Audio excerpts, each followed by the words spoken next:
Olá, ouvintes, sejam muito bem-vindos a mais um episódio da temporada de 2024 do Farol, Conexões da Informação. Eu sou Lucas Ventes, bacharel em jornalismo, bacharel em biblioteconomia e mestrando em ciência da informação na URGS. Esse é mais um episódio em que abordaremos os eventos climáticos que atingiram o Rio Grande do Sul entre o fim de abril e o início de maio de 2024 e as suas consequências, que a gente tem percebido que vão se estender por muito tempo no futuro. Esse episódio vai abordar como a ciência cidadã, em um contexto de extremos climáticos como o que a gente está vivendo, pode ser uma ferramenta útil para a sensibilização para a vulnerabilidade das pessoas em relação ao ambiente em que elas ocupam. Também aproveitaremos a expertise da nossa convidada para abordar um pouco do histórico das enchentes na região do Vale do Taquari, como um tema que vai permear a nossa fala. Nossa entrevistada, já fazendo a introdução, é a professora Sofia Roer Moraes, engenheira ambiental, formada na Universidade do Vale do Taquari, mestre em sensoriamento remoto e geoprocessamento pela URGS. Atualmente também é doutoranda em recursos hídricos e saneamento ambiental no Instituto de Pesquisas Hidráulicas, o reconhecido IPH da URGS. Como comentei, atua como professora nos cursos de engenharia da Univates. A pesquisa da professora Sofia se dedica ao campo dos eventos extremos hidrológicos. Sofia, muito obrigado por aceitar nosso convite. Seja bem-vinda ao Farol. Show, obrigada, Lucas. Tudo bem? A todos que estão ouvindo, espero que se encontrem bem e ainda mais bem acompanhados, ouvindo canais que trazem notícias, que trazem informações, que trazem ciência. Isso é muito importante para a nossa sociedade.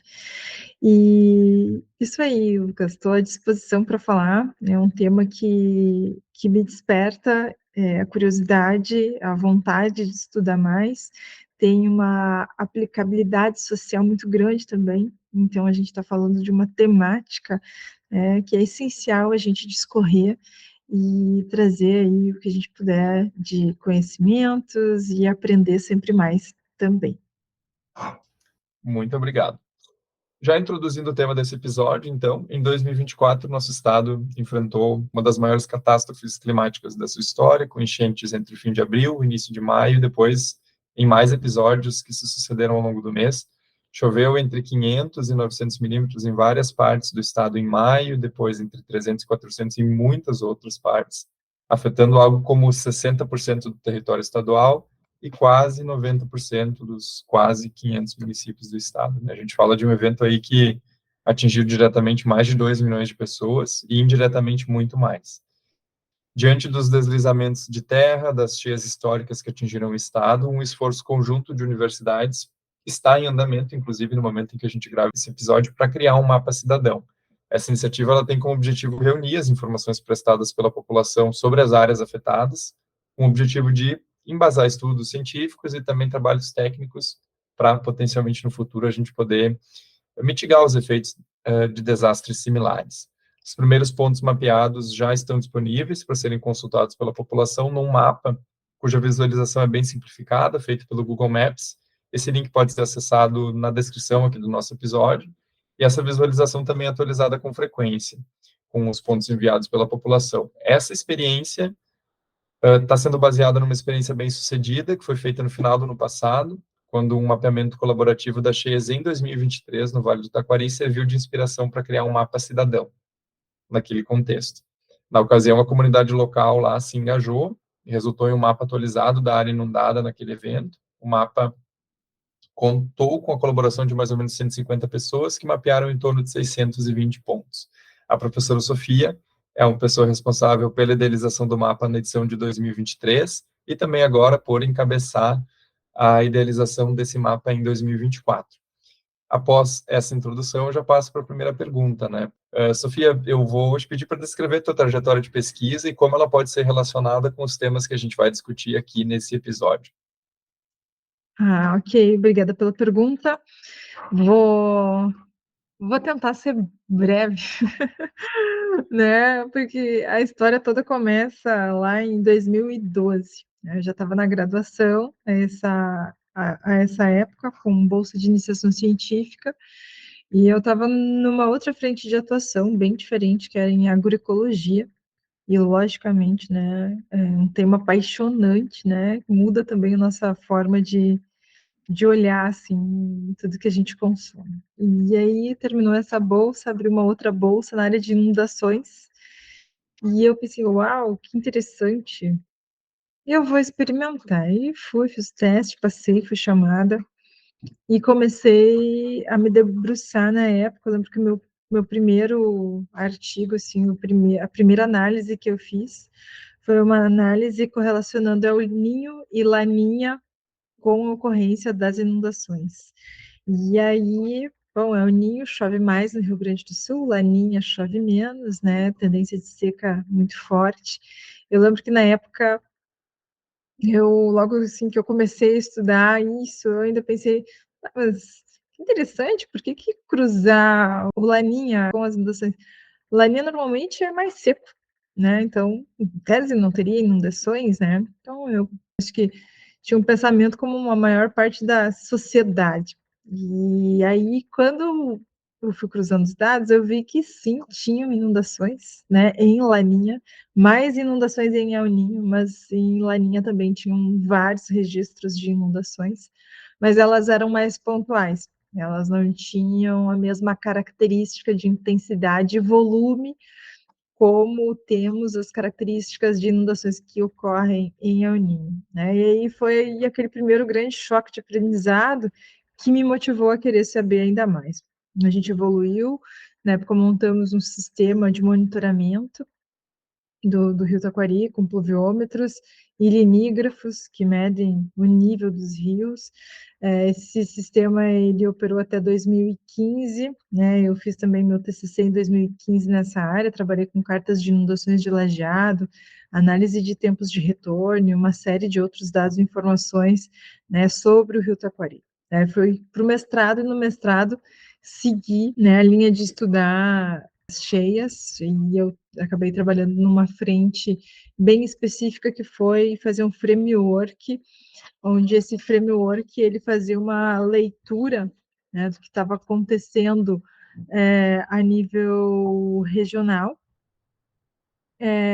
Essa leitura, o que que ela fazia? Ela pegava esses dados de cota, de nível, né, que eram lidos de nível do rio em tempo real, rodava algumas equações e ele fazia, né, qual que era a cota de previsão para inundação de lajeado e gerava automaticamente essa lâmina de inundação. Olha, em 6 horas a lâmina de inundação vai ser essa, e aí gerava um relatóriozinho de quais eram as ruas, quantas casas, né, rotas de fuga. E, enfim, né, foi mais ou menos isso, esse trabalho. E seguindo o doutorado, né, a época do doutorado, 2019, eu quis trabalhar com a cheia de 41, né, que para mim era uma coisa que eu já tinha ouvido falar bastante, né, estudando as inundações, e aí ela me despertava um pouco o sentido assim, tipo, o que que aconteceu naquela época? A gente tem tão poucos registros, né, como foi? Né, como é que foi aquele evento, né? E eu tinha uma dúvida, assim, muito grande que: "E se acontecer de novo, como seria?", né? Informação hidrológica é um pouco isso, né, se em algum momento acontece um determinado evento, ele volta a acontecer em algum momento do tempo.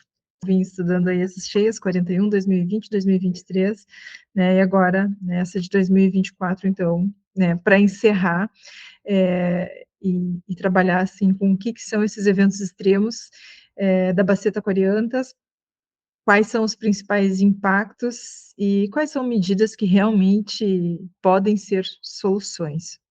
Então, acho que essa é a análise do trabalho. Muito obrigado, prof. Sofia. E aí, isso me leva a questionar o que são, né, considerados os extremos hidrológicos, assim, e que eles representam em termos de desenvolvimento ao longo de diferentes partes da bacia, né, porque a gente está falando aqui de uma área geográfica que ela é bem extensa, ela tem componentes diferentes, né, em termos de relevo e tudo mais. E isso que a gente está vivendo de forma mais generalizada no estado nesse episódio é algo que mais localmente as comunidades até já têm um pouco mais de experiência em lidar com isso, porque convivem há mais tempo com esse tipo de fenômeno, né? Daria para você conversar um pouquinho com a gente sobre isso também, até aproveitando e trazendo um pouco mais de dados históricos sobre o histórico das cheias. Eu sei que isso é uma experiência que tem também bastante pelas pesquisas que vem fazendo. Ah, perfeito. Então, antes de mais nada, né, para a gente comentar sobre isso, olhar qual é o contexto e a tipologia dos desastres que acontecem no Brasil, tá? Então, a gente sabe que hoje essa tipologia ela está muito elencada com as respostas atmosféricas, né? O que acontece na atmosfera tem uma consequência direta no nosso regime, né, diário, porque isso altera a meteorologia, que altera, né, o nosso ciclo de dias, né, com sol ou com chuva. Então, assim, quando a gente olha ao longo do tempo, né, a gente percebe que a nossa ao longo do tempo, tô falando como se a gente conhecesse nossa região há séculos, né, a gente conhece a nossa região há muito pouco tempo, na verdade, né, então a gente conhece há aí aproximadamente 2 séculos, e dentro desses 2 séculos a gente tem uma base bem consolidada de dados para a região central da Bacia Taquariantas, que como você muito bem colocaste, né, são 26.430 quilômetros quadrados, 9% do estado do Rio Grande do Sul, e a nossa base, né, de cotas, de registros de inundações, ela vem desde 1939. A gente tem registros anteriores, né, 1873, 1901, 1908, né, 1928, tem outros diversos registros, mas, né, esses são os principais registros que nós temos aferidos, né, então são registros que têm essa legalidade, essa aferição científica. Bom, quando a gente olha para esse regime de inundações, a gente percebe que, assim, tem de tempos em tempos elas vão oscilando, horas acontecem com mais frequência, hora com menos frequência, né, e o que a gente tinha de evento extremo aqui na região, né, eram de inundações, grandes inundações, e eram aquelas inundações acima de 28 metros. A gente conhecia de 28 metros até 29 metros e um pouquinho. Era o nosso máximo de extremo que nós conhecíamos, né, pelo menos falando de Lajeado, essa influência que a gente tinha aqui. Então, essas eram, de fato, os nossos eventos mais extremos. Vem 2023, ele começa a mostrar que o nosso entendimento de evento extremo, né, ainda está aquém da nossa capacidade, né, de observar esses dados. Por quê? Porque a gente não tem dados superiores a 1941, não tinha até então. E a gente também nunca fez algum estudo de paleofloods, por exemplo, para olhar, né, qual foi o regime de inundações há 1000 anos, há 2000 anos, como é que foi essa evolução natural da bacia hidrográfica, que olha, tá aí uma tese quicando, tá? Eu adoraria fazer ela também, mas quem sabe algum projeto no futuro, tá?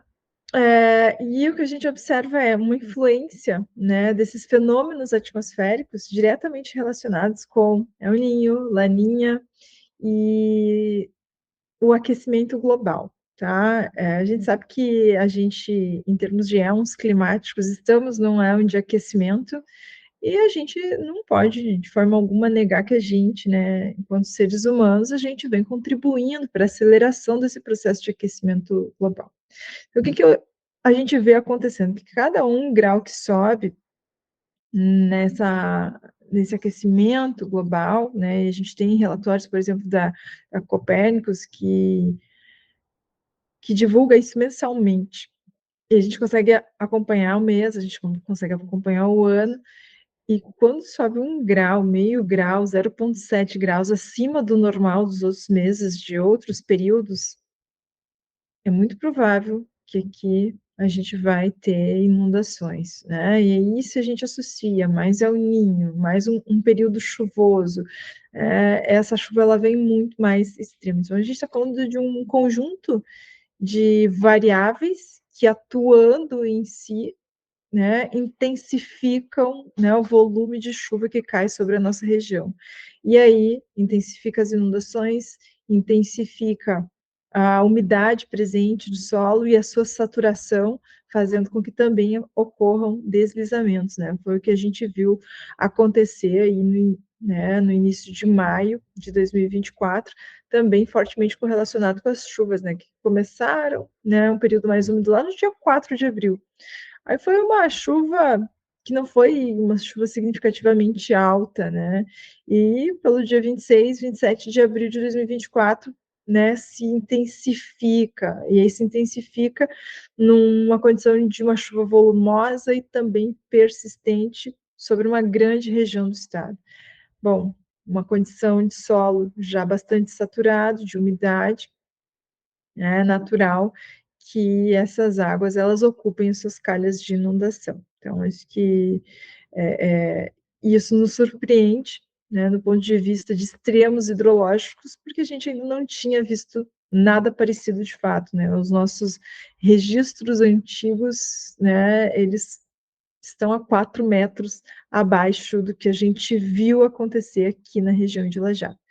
Eu acho que tem uma questão que tu comentaste também, que eu acho que é muito interessante de observar, que o fato é que cada bacia hidrográfica, né, as regiões dessas bacias, elas vão se comportar diferentes, essa condição hidrológica, condição de inundação.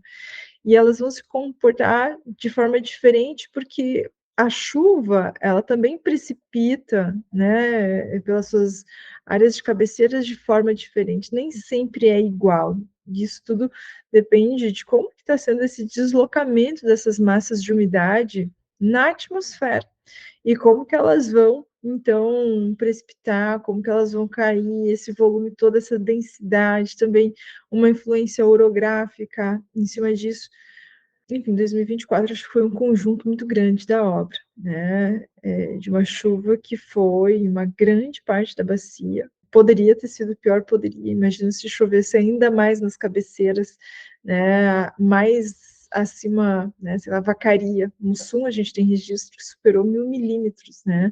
Imagina se Vacaria tivesse superado 1.000 milímetros. Imagina se Mussum também tivesse superado mais 4 metros, além de 2023, por exemplo. Então, a gente está falando de condições diferentes que dependem dessas variáveis atmosféricas.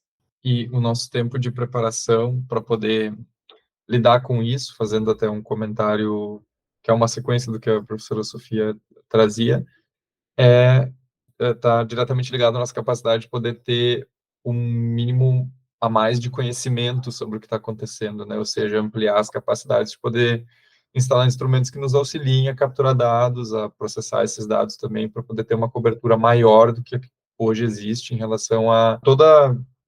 Eu vou falar da precipitação, mas há outras questões que podem ser mapeadas, né, em relação a esse território, isso por um lado, e aí também, eu acho que um componente muito importante, já entrando bem no tema central do nosso episódio, é a capacidade de a gente poder ter uma população bem preparada para saber o que fazer quando acontece um evento desse tipo, né? E aí, nesse sentido, essa iniciativa de ciência cidadã que está sendo desenvolvida agora, com base no exemplo que foi comentado por mim aqui no começo, na introdução desse episódio, é um recurso ímpar para isso, porque além da contribuição que as pessoas podem estar dando para fornecer, munir a ciência de mais dados, ou seja, uma cobertura maior, ela também está fazendo um movimento que é o movimento de se apropriar de informações sobre o seu contexto geográfico, né? E isso é uma coisa muito importante porque é determinante para saber o que fazer quando for necessário, né? A ciência cidadã é uma maneira de a gente envolver a ciência, envolver o público em um processo científico. Isso se dá de diferentes formas. Nesse caso aqui, ele passa a coleta dos dados, né? Mas tem que existir um benefício mútuo para essa população, né? E esse benefício pode ser, a gente pode trabalhar com essa perspectiva de que é estar educando a pessoa para o ambiente ou auxiliando a pessoa a desenvolver essa consciência do ambiente dela, né? Prof, o que tu poderia comentar com a gente sobre essa ideia? Assim, de onde surgiu a ideia de fazer esse projeto, de desenvolver essa iniciativa? Como é que tu imagina que ela esteja daqui uns anos mais para frente? O que esses dados vão poder ajudar a população a se preparar, por exemplo, para um contexto que é um contexto de incerteza em relação ao que vai acontecer no futuro, claro, sem querer soar alarmista aqui, mas que a gente tem que estar preparado para lidar com ele, né? Ah, muito bom. Ótima reflexão, Lucas. E o que eu vejo, assim, acho que o Mapa Cidadão, ele surgiu, assim, de uma iniciativa que eu e o professor Rafael, a gente já fazia há algum tempo, né? Cada inundação que dava aqui em Lajeado, a gente saía e mapeava, né, o perímetro dessa inundação. O que é esse perímetro? É até onde aquela inundação chegou, assim, o ponto máximo dela, ali naquele ponto da estrada, né? Eu brinco que é o ponto dos curiosos, né? Então, até ali onde aquele cara está olhando, até onde ela chegou, aquilo para nós é importante, né? Por quê? Porque tu vai criando um banco de dados e tu vai olhando como que o rio, aliás, transformou aquela chuva em uma vazão que atingiu um determinado nível, uma determinada cota. A que condições? E aí, em 2023, né, a gente entendeu que isso precisava ir muito além de lajeado, né? Hoje nós temos bons dados em lajeado, mas nós não temos bons dados, né, em Estrela, ou em Colinas, ou em Roca Salles, né, em Mussum. E a gente entendeu que, bom, eu acho que é o momento da gente abrir isso de alguma forma para a sociedade. E aí foi muito interessante, porque a gente pensou, como é que a gente vai fazer isso, né? Como é que isso vai chegar para a população? Vamos pelo WhatsApp. E foi algo que foi crescendo, né? Não era algo difícil, deu certo, as pessoas contribuíram. E eu acho que elas tendem a contribuir mais à medida de que elas vão percebendo que observar o território é importante para que eu entenda o que acontece nesse território, né? A gente mora numa casa, e essa casa é o nosso lugar seguro.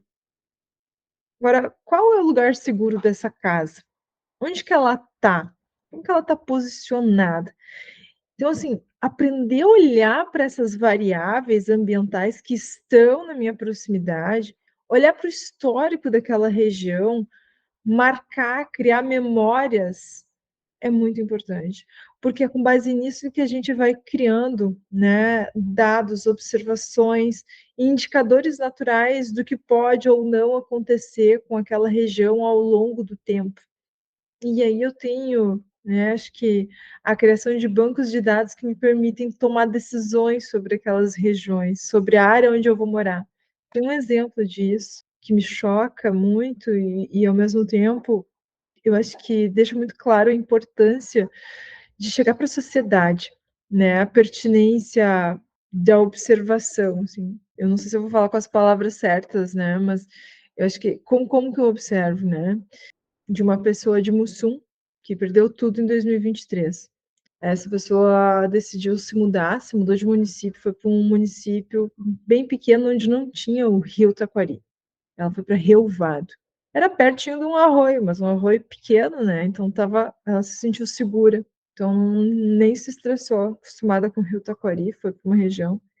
E agora, em maio de 2024, ela perde tudo novamente, com aquele pequeno arroio. E aí acho que a reflexão é: o que eu não estou observando? Onde que está a fragilidade desse processo de conseguir olhar para essas duas situações tão distintas, mas que levaram ela, né, a uma mesma consequência, né, de perder a sua casa, de perder os seus bens móveis, tanto num grande evento de um grande rio, quanto num evento de um pequeno arroio. Volto à pergunta: onde está a minha casa, que é o meu lugar seguro? Onde que está esse lugar seguro dessa casa? Como que eu crio base, consciência sobre a escolha da minha casa, por exemplo? É olhando para como a natureza se funciona, como ela se porta, é tentando entender um pouco do histórico, né, daquela região, e é criando memórias. E acho que o Mapa Cidadão ele permite começar essa criação de memórias, começar a olhar para esse dado, né, que é relevante, que é a lâmina de inundação, até onde chegou, quando foi que chegou. Eu participei desse processo, né, de mapear isso, e agora eu tenho um mapa que me permite olhar isso no meu telefone. Então, eu posso olhar onde foram áreas que aconteceram inundações, né, a gente tem agora de 2023, vai ter de 2024, a lâmina também. Então, como é que vai ser essa lâmina de inundação, talvez em 2025, 2026? A sociedade ela vai criando um banco de dados que é para o uso e tomada de decisão dela própria com relação ao seu lugar seguro. Isso é muito potente, porque na medida em que as pessoas se engajam, elas tomam mais consciência até mesmo dos riscos onde elas estão, né? E nada mais útil do que uma participação ativa em algum processo para te ensinar algo. Então, o potencial, né, de um projeto como esse é uma coisa muito rica. Não é uma iniciativa inédita no mundo, né? Já existem projetos como esse que acontecem em diferentes lugares, normalmente associados a eventos que expunham algum nível de risco hidrológico ou geológico também, a depender do caso. E esse também é um ponto, né, que o mapa tem a intenção de mapear, agora no caso do Rio Grande do Sul aqui, né, esse risco geológico também associado, que é uma coisa que a gente passou a experimentar com um pouco mais de frequência também. Então, gera-se um banco de dados que ele é muito rico para trabalhos futuros de pesquisa e talvez até para embasar ações públicas, né? E eu queria que, se fosse possível, comentasse um pouco o que é feito com esse dado, que as pessoas voluntariamente vão, mapeiam. Eu tive a oportunidade de colaborar com alguns pontos, então é um processo super simples, mas que é muito rico na mesma medida, né? Ah, perfeito. Esses dados eles são utilizados para validação dos modelos, né, calibração e validação de modelos. O que que a gente faz? À medida que vem os dados, a gente está na outra ponta modelando, né, aquela inundação, mapeando aquela inundação. Então, quando a gente recebe um dado de inundação e também dos deslizamentos, a gente consegue, né, validar o nosso modelo lá, validar o nosso software e verificar se o resultado dele está batendo com aquele resultado que aquele cidadão nos enviou. Se está batendo ou não, ou seja, está a 15 metros de distância, ou para mais ou para menos. Opa, isso é um erro do meu modelo, o que está acontecendo? Então, eu consigo recalibrar esse modelo, ajustar de acordo com aquela informação que a gente está recebendo do cidadão, né? Ela vai criando uma precisão muito maior dessa informação. E quando a gente chega numa boa precisão, uma boa acurácia, a gente consegue então finalizar esse trabalho, a gente gera essa mancha e a gente exporta ela num formato de arquivo que se chama KML, KMZ, né? Ou a gente disponibiliza via Maps, ou, né, disponibiliza via KML e a gente manda esse material junto com uma nota técnica para todo mundo que participou. Então, todo mundo que participou recebe esse material produzido, né, com os dados, com o que foi produzido a partir disso. E aí vira um material para esses ser humanos. Essa foi uma saída que se fez em 2023, né, de fazer esse retorno dos dados para quem participou. Né? Agora, em 2024, já tem uma plataforma com esses dados sendo disponibilizada e atualizada. A gente também vai disponibilizar uma nota técnica e esses dados mapeados. Só que agora está tomando uma proporção diferente. Acho que nunca ficou tão claro a oportunidade da gente trazer para esse Big Mapa um olhar justamente para quais são ações que estão acontecendo também, né, dentro dessas regiões. É uma tomada de futuro, né, mas a partir desses dados, a partir dos dados que aquele cidadão recebe, com o tempo a gente também olhar para políticas públicas que estão sendo aplicadas nessas regiões onde a gente recebeu dados e informações. E aí a gente ir olhando assim, então tá, a gente recebeu o dado que chegou em inundações aqui, assim, assado. Está acontecendo uma política pública? Quando foi que aconteceu? Que política pública foi essa, né? E a gente mapeando isso também para mapear se algo está sendo feito com essas áreas frágeis. O que está sendo investido? O que está sendo? Qual é o custo-benefício desse investimento? Está dando retorno? Não está? Por quê? E aí a gente vai criando aí outras bases e vai evoluindo as premissas desse projeto. Do ponto de vista do cientista, né, que tem do cientista, do pesquisador, do investigador, enfim, de quem tem a demanda de tentar fazer a maior cobertura possível do espaço para tentar mapear o que aconteceu nesse evento. A colaboração de pessoas que estão já naturalmente espalhadas em todo o estado, ela é muito importante, né? Porque ela garante justamente a cobertura que seria impossível de outra forma, né? Perfeito, perfeito, exatamente. Isso é muito valioso exatamente por causa disso, né? Porque quando a gente olha para esse contexto, né, é um pouquinho do que a gente percebeu lá no ano passado, onde a gente entendeu que a gente não ia ter perna para fazer esses pontos além de Lajeado, e que as pessoas poderiam participar de outros municípios e poderiam começar a mapear essas lâminas de inundação em outros municípios. e agora ela toma uma proporção de estado, né? A gente não tem uma condição logística de fazer o estado todo. Agora, quem está lá na ponta, quem está lá, né, no município, ou em Santa Maria, ou em Rio Vado, ou em Forquetinha, ou em Marques de Souza, quem está lá pode nos ajudar com uma medida simples, que é mandando aquela localização pelo WhatsApp. É uma medida simples e extremamente útil, né? E ela é econômica. Eu ousaria dizer aqui que ela, inclusive, contribui muito para o meio ambiente. Ela baixa taxas de emissões aí de gás carbônico consideravelmente, porque você já está lá, não precisa mandar uma equipe para lá, né? Vem o resultado da sociedade. Já é uma oportunidade onde a gente consegue trazer o olhar do cidadão, né? E o dado dele que está lá, que viveu, que tem uma história para contar, que ficou sem água, que ficou com algum problema de saúde, que pode compartilhar isso com a gente. Então, a gente consegue mapear isso depois, consegue mapear e olhar e entender o tamanho dessas áreas frágeis. E eu acho que isso toma um valor interessante, porque é algo que não é o nosso olhar que está sendo aplicado somente, tem o olhar do cidadão. E aí a gente consegue olhar com ainda mais carinho por ângulos diferentes que a gente também não estava acostumado a olhar. Isso conversa muito com práticas modernas de fazer ciência, né? Que é envolver aquilo que em outro momento a gente chamou de sujeitos de pesquisa, né? Mas nesse caso aqui são as pessoas de fato interessadas, né? E aí tentar de alguma forma fazer com que esse processo também reverta em algum aprendizado, alguma sensibilização. Então, a gente está chegando no fim da gravação desse episódio. Eu gostaria de deixar um espaço aberto para algum comentário final que Sofia queira fazer em relação a esses temas que a gente abordou e já de antemão agradecer pela participação, né? Eu que agradeço pela oportunidade aqui.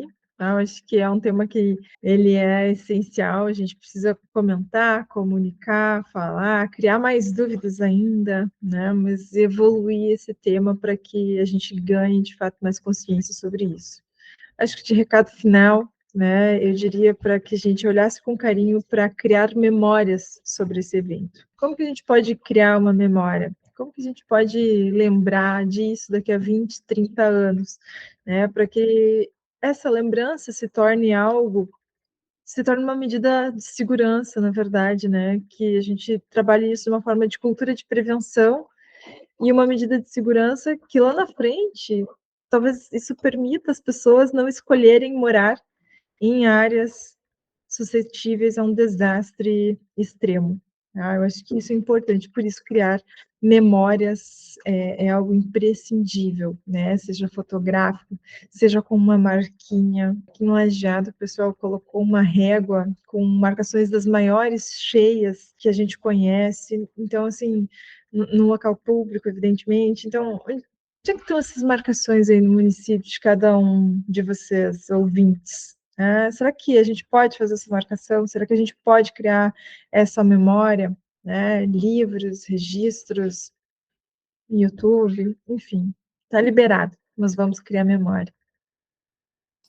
Muito obrigado, prof. E aos interessados em contribuir com o Mapa Cidadão, a gente vai postar as orientações em um link aqui embaixo. O mapeamento ele fica aberto, pessoas de todo o Rio Grande do Sul podem contribuir, indiferente do lugar onde estejam, especialmente as pessoas dos lugares afetados, que a gente viu aqui na introdução, que é uma faixa bem extensa do estado. Esse episódio vai ficando por aqui. Nossa conversa abordou diferentes tópicos que foram relacionados aos eventos climáticos extremos, à ciência cidadã nesse contexto. A gente passou até por educação ambiental, de certa forma, política pública também. Uma verdadeira aula aqui com a professora Sofia. Infelizmente, nosso tempo está se esgotando, mas fica a possibilidade de a gente conversar sobre outros temas em outros episódios. O Farol é esse espaço que fica à disposição. Nós conversamos com a professora Sofia Roer Moraes, que é engenheira ambiental, formada pela Univates, atualmente doutoranda no IPH da URGS, alguém que pesquisa eventos hidrológicos extremos. Sofia, obrigado por aceitar o convite. Obrigado também aos nossos ouvintes. Voltaremos com outros episódios especiais sobre essa enchente de 2024 aqui no Rio Grande do Sul. O Farol é uma iniciativa de discentes e docentes dos cursos de Biblioteconomia, Museologia e do Programa de Pós-Graduação em Museologia e Patrimônio da URGS. Você pode saber mais sobre o projeto acessando o site www.urgs.br/farol e também nos acompanhando pelas redes sociais. No Instagram, você nos encontra como farol.urgs e no Twitter, o X, como farol_urgs. O e-mail de contato é farol@urgs.br, lembrando que URGS se escreve com UFRGS. Até a próxima.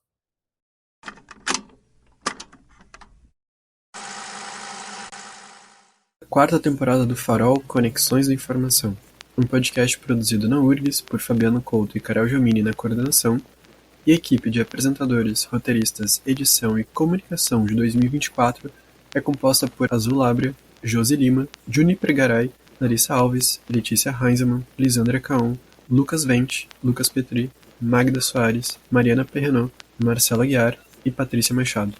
E claro, obrigado a você, nosso ouvinte fiel. Até o próximo episódio.